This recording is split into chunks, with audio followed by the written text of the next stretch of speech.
For today's video ay magtutour tayo sa pangatlo naming bahay. Yes, sa pangatlo naming bahay, guys. Ayan, kung nakikita nyo, to story nga pala itong pangatlo naming bahay. At itong bahay nga pala sa unahan ay bahay ng aking Mudra Bells. Medyo luma na nga pala itong bubong ng bahay ng aking Mudra Bells, pero hayaan nyo na, pag nakaipon ulit ay ipapagawa naman natin. Bali, meron nga pala kaming dalawang sasakyan, guys. Yung isa ay pick up at yung isa naman ay territory. O diba? Sana kailangan nga kasi namin ng dalawang sasakyan kasi malaking pamilya kami dito, pera buyag lang. Pero syempre, charot lang guys, hindi talaga kami ang may-ari ng mga sasakyan na yan.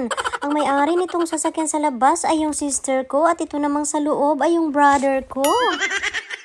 Nangangarap pa lang po mga mami. Nakikisakay lang po talaga kami sa tuwing may lakad kami para naman hindi kami masyadong mainitan. Welcome to my humble home. At andito na nga tayo sa terrace ng bahay. Pero guys, hindi po talaga ako ang may-ari ng bahay. Nangangarap na naman, charot. Siya po talaga yung may-ari ng bahay, yung kapatid ko, pati dun sa isang sasakyan. At siya naman yung asawa ng kapatid ko. Oh guys, lalaki po yung kapatid ko ha. Baka naman isipin nyo, may afam na naman to, kaya nakaahon sa hirap. Nagsikap po talaga silang mag-asawa guys, kaya nila narating to mga narating nila. So sinong nagsasabing nasa afam lang talaga ang kasagutan ng lahat?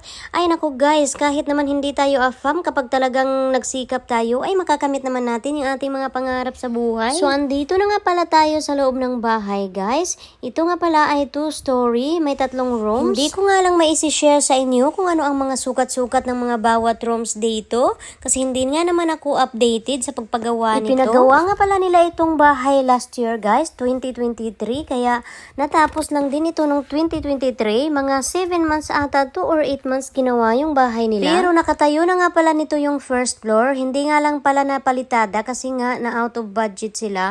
At ngayon ngang may budget na sila ay pinatapos na rin nila sa wakas. Hindi nga rin nila expected na magiging 2-story ito guys. Kasi ba naman bungalow lang naman yung plano at pangarap nila noon. At ngayon nga ay masigit pa sa pinangarap nila yung ibinigay ng Diyos. Ang bait-bait talaga ni Papa God. Thank you Lord. Itong bahay nga pala nila ay may 3 bedrooms at 2 toilet. Sobrang thank you nga pala dito sa kapatid ko at sa asawa niya dahil inampon nila kami habang nasa Camotes Island kami. Pipili na nga lang kami kung saan kami matutulog dahil magkatabi lang din naman yung bahay nila mama at ng kapatid ko. O diba guys, nakaka-proud no kapag nakikita mo yung mga kapatid mo na umaangat sa buhay. Sino ba namang mag-aakala guys na yung dating minamata at minamaliit lang ng mga tao ay okay na yung buhay sa ngayon? Sobrang proud ako dito sa mga kapatid ko guys, kahit na 20 years nang wala kaming papa ay maayos naman silang lumaki. Madami nga pala akong dalang mga chocolates guys, kaya naman ay sabi ko sa mga sister-in-laws ko na magbalot-balot para na ipamigay sa mga kapitbahay at kamag-anak. Ito lang kasi ang makakayanan kong ipamigay guys, kasi sa dami ba naman ng kapitbahay at mga relatives, hindi kakayanin kung mga mamahalin. Binalot na nga lang nila isa-isa at nilagyan ng pangalan para madali na nga lang pag ipamigay na. Sa tuwing umuwi nga ako ng Pinas guys, ay sinusugurado ko talaga na marami akong dalang chocolates kahit papano naman ay nakapamigay, diba? Kahit na nga paulit-ulit na lang yung damit na isinusuot ko, ay di bali na lang, at least naman ay napasaya ko sila.